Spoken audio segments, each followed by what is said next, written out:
I'll just repeat what should be clear to everyone here. This law is not working. This law has imposed even greater burdens on virtually all the participants in our healthcare system. We must bring costs down. Any future attempts at healthcare reform that are not cost-focused are, in my view, and I'd suspect the view of most Americans, a waste of time and effort. As for me, my position is pretty clear. I support the repeal of Obamacare, and I support a replacement that makes sense. I've worked with colleagues to come up with a replacement proposal designed specifically to contain costs for patients and consumers. And a number of healthcare experts have concluded that our proposal, which we've called the Patient Care Act, would do just that. We already know that many Utahns are facing difficulties. I hear from my constituents all the time on these issues. For example, Susan from Roosevelt, Utah, recently wrote me to say this about her experience with Obamacare. Quote, I can't afford the monthly premiums, and as long as I have to pay extraordinary deductibles, I may as well just continue paying for the visits as I go, not have to worry about the extra money I would have to spend in premiums, which are outrageous. I realize I will have to pay a penalty when I do my taxes, but it will be way less than the premiums I would have had to pay had I signed up for this healthcare debacle, unquote. Another constituent named Rochelle from Santa Clara, Utah, said this in a recent letter, quote, as I am looking into purchasing the healthcare coverage we need, I'm finding that it is totally ridiculous. The catastrophic healthcare we were planning for a few years ago no longer exists because of the healthcare laws. In order to get legal healthcare for me, my spouse, and my 3 eligible children, I'm being required to pay close to $1,300 per month. These policies still require huge deductibles and will quickly eat up the money we've put away for such things, unquote. Now, these stories, unfortunately, are not isolated incidents.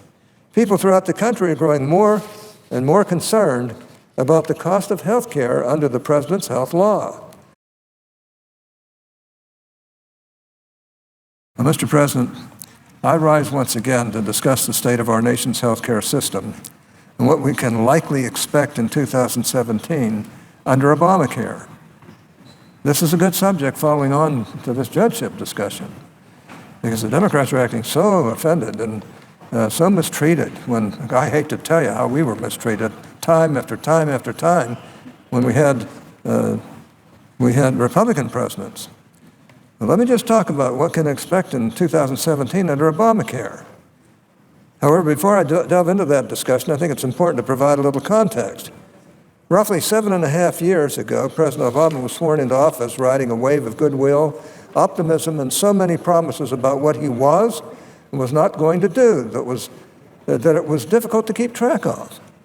7.5 years may not be all that long in the grand scheme of things, but it is surely long enough to evaluate the economic successes and failures of a single administration. So let's take a look at what we've witnessed in the years President Obama has been in office. Since January 2009, our nation's gross domestic product has grown at an average annual rate of only 1.7%. Think of that. 1.7% in 7.5 years. And the overall trajectory hasn't really been improving. In the last quarter, our economy grew at the slowest rate in 2 years. At the same time, we've experienced that slow GDP growth. Wage growth has been sluggish, and median household income in the United States has actually gone down under this president, declining at an annual rate of almost 0.5%. Slow economic growth, slow wage growth, declining household incomes. And this past Friday, we learned that the economy added only 38,000 jobs in May, with jobs gains having averaged a sluggish 112,000 per month since President Obama took office. And this was only 38,000 this last month. When are the American people going to wake up and realize these people are not doing the job? Not only not doing the job, they're doing a lousy job. And there's not a new normal here either. And they're trying to pass off that they have low unemployment rates. They're not counting all the people who just don't even look for a job anymore. And if you count them, it's well over 9%. That is what we've seen in the Obama economy. Sadly, even that doesn't tell the whole sad story. Along with a stagnant economy and declining household income, the cost of health care has gone up almost exponentially, and exponentially in some areas. Health insurance premiums for families with employer-based coverage, one of a handful of benchmarks for measuring the cost of health care in the U.S., have gone up by an average of 5% a year. That trend, according to both the Congressional Budget Office and the Joint Committee on Taxation, is expected to continue over the next decade, with premiums in the individual health insurance market going up at an even faster rate. Meanwhile, the Federal Reserve projects that growth in our economy will range between 1.8% and 2.3%, well below historic averages and far below the growth rate for average health insurance premiums. You think we're going to do any better with a new Democrat president? I don't think so. She's already admitted she's going to follow the principles of this president and the program of this president. Long ago, well, let me put it this way, long story short, under this president we've seen mostly lackluster economic growth and a decline in household income, while the cost of health insurance has eaten up an increasingly larger share of American families' earnings and an ever-growing percentage of our national economy. And according to most credible projections, it's only going to get worse. And there are still 30 million people without health insurance, about the number there was when they came up with this colossal, wasteful mess of a health care bill. This correlation of economic stagnation and exploding health care costs is particularly damning for this president because his signature domestic achievement, his top priority after being elected, was passage of the so-called Affordable Health Care Act, a law that was, among many other things, supposed to bring down health care costs. The word affordable is actually the operative word in the name of the law, Mr. President, yet it is probably the least suitable word for describing what this statute has actually done to our health care system. It has now been 3 years since the Affordable Care Act was fully implemented and in effect. And in all 3 of those years, average health insurance premiums in the United States have gone up by double digits in many markets. Insurers are currently making rate decisions for year 4 of Obamacare, and from what we've seen thus far, things are only going to get worse. According to one analyst, the average weighted rate increases requested from 28 states and the District of Columbia is approximately 20%. Indeed, over the past few months, it seems like we've seen a new headline every day that highlights the failure of Obamacare to bring down premiums. For example, we've recently learned that in New York, patients may see an average premium increase of 17% on the Obamacare insurance exchanges. In fact, one major New York carrier requested a rate hike of 45% over what they charged last year, or should I say this year, I guess. In the state of New Mexico, one major insurer requested a premium increase of more than 83%. And those states aren't outliers, Mr. President. Average premiums in Mississippi could increase by over $1,000 next year. That's according to recent reports. Insurers have requested average hikes of nearly 14% in the state of Washington.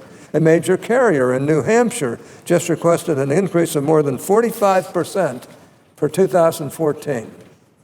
Another insurer has submitted a request to raise premiums by more than 36% in Tennessee. People in other states like Virginia, Florida, Maine, Oregon, and Iowa are all facing potential double-digit increases in premiums, with some in the 30 to 40% range. And keep in mind, these are just the states we know about thus far. More numbers, and almost certainly more requested premium hikes, will be made public very shortly. We're still waiting to see specifically what will happen for the people of my home state of Utah. Still, we already know that many Utahns are facing difficulties. I hear from my constituents all the time on these issues. For example, Susan from Roosevelt, Utah, recently wrote me to say this about her experience with Obamacare. Quote, I can't afford the monthly premiums, and as long as I have to pay extraordinary deductibles, I may as well just continue paying for the visits as I go, not have to worry about the extra money I would have to spend in premiums, which are outrageous. I realize I will have to pay a penalty when I do my taxes, but it will be way less than the premiums I would have had to pay had I signed up for this health care debacle, unquote. Another constituent named Rochelle from Santa Clara, Utah, said this in a recent letter, quote, "As I am looking into purchasing the health care coverage we need, I'm finding that it is totally ridiculous. The catastrophic health care we were planning for a few years ago no longer exists because of the health care laws. In order to get legal health care for me, my spouse, and my 3 eligible children, I'm being required to pay close to $1,300 per month. These policies still require huge deductibles and will quickly eat up the money we've put away for such things," unquote. Now, these stories, unfortunately, are not isolated incidents. People throughout the country are growing more and more concerned about the cost of health care under the president's health law. Even without the skyrocketing cost of health care, millions of American families would still be struggling to make it under the Obama economy. Yet for these people, all of whom have had to suffer through a period of stagnant economic growth and declining incomes, these rising health care costs are at best a slap in the face and at worst a nail in the financial coffin. I've spent a lot of time here on the Senate floor over the last 6 years describing what has gone wrong with the Affordable Care Act. I won't detail the substantive and structural problems with the law here today. Instead, I'll just repeat what should be clear to everyone here. This law is not working. This law has imposed even greater burdens on virtually all the participants in our healthcare system. And this law is failing middle-class and lower-income families throughout the country. We can and we must do better. But in order to do so, we will have to turn our focus to the biggest problem that patients face as they navigate our healthcare system, and that's cost.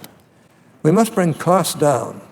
Any future attempts at healthcare reform that are not cost-focused are, in my view, and I'd suspect the view of most Americans, a waste of time and effort.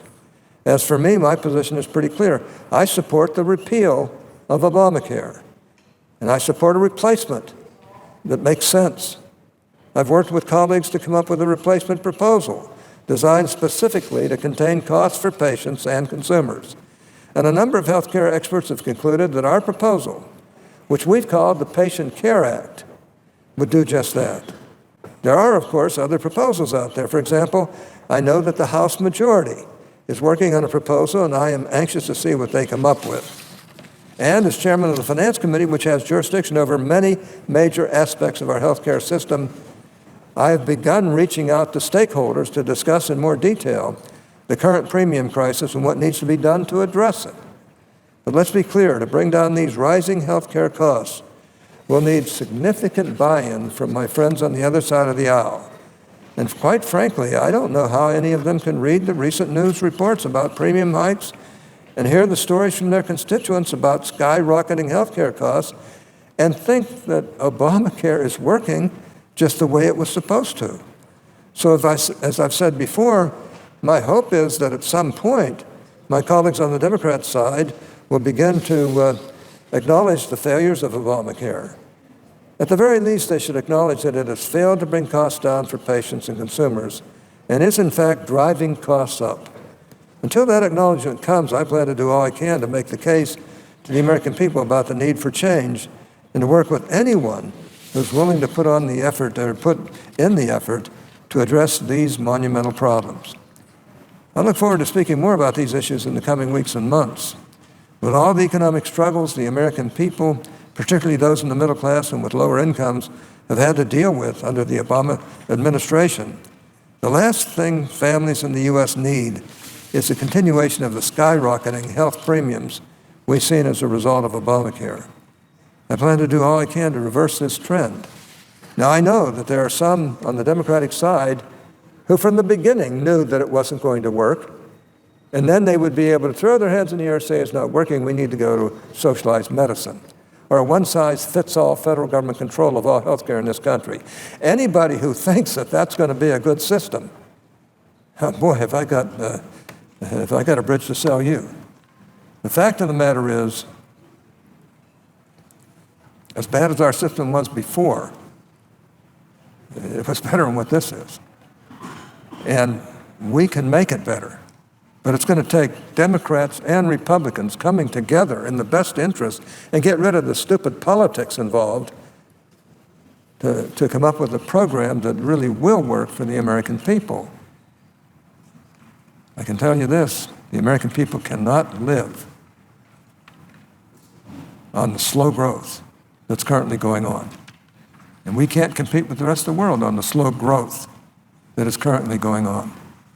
And it's been a slow growth for all of President Obama's time in the presidency. It wasn't all his fault, but by gosh, there could have been programs that would have made it better had they just relied a little bit more on the free market system that really has made this country the greatest country in the world. Mr. President, I yield the floor.